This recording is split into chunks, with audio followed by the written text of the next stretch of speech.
Bismillahirrohmanirrohim menetapkan Saudara Ganjar Pranowo sekarang adalah Gubernur Jawa Tengah sebagai kader dan petugas partai untuk ditingkatkan penugasannya sebagai calon Presiden Republik Indonesia dari Partai Demokrasi Indonesia Perjuangan.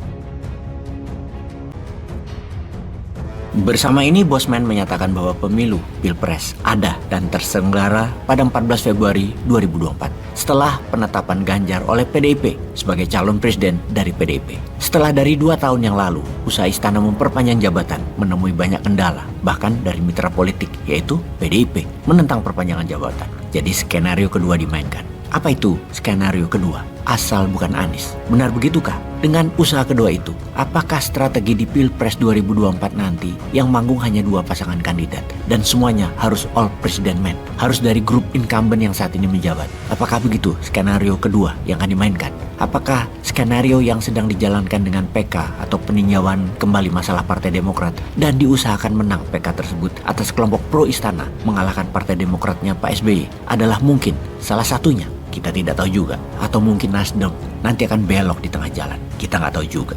Demi masa depan bangsa, ada baiknya kita menganalisa kemungkinan-kemungkinan ke depan. Kita akan melihat strategi-strategi apa lagi yang akan muncul dari KIB, Golkar, dari Gerindra, dari koalisi Anies, dari PDIP yang masih berliku, masih panjang, dan banyak varian langkah caturnya. Sesungguhnya bisa ada 4 calon pasangan presiden ke depannya. Secara perhitungan peta politik pemilu 2024 bisa dibuat 4 kekuatan sebagai berikut. 1. PDIP Perjuangan maju sendiri atau bergabung dengan P3. Suaranya sekitar 22,26% atau 25,56%. Nomor 2 Gerindra dan PKB 23,66%. Nomor 3 Nasdem, Demokrat dan PKS 28,30%. Terakhir nomor 4 adalah Golkar dan PAN 22,43%. Jadi kita melihat akan banyak variasi perkiraan permainannya dengan anggapan Anies gagal dibendung, di mana koalisi perubahan untuk persatuan tetap solid, tetap maju mendukung Anies. Partai Demokrat tidak berhasil digulingkan dengan PK dan Nasdem solid mendukung. Maka permainan berikutnya adalah dikepung dengan 4 paslon atau 3 paslon.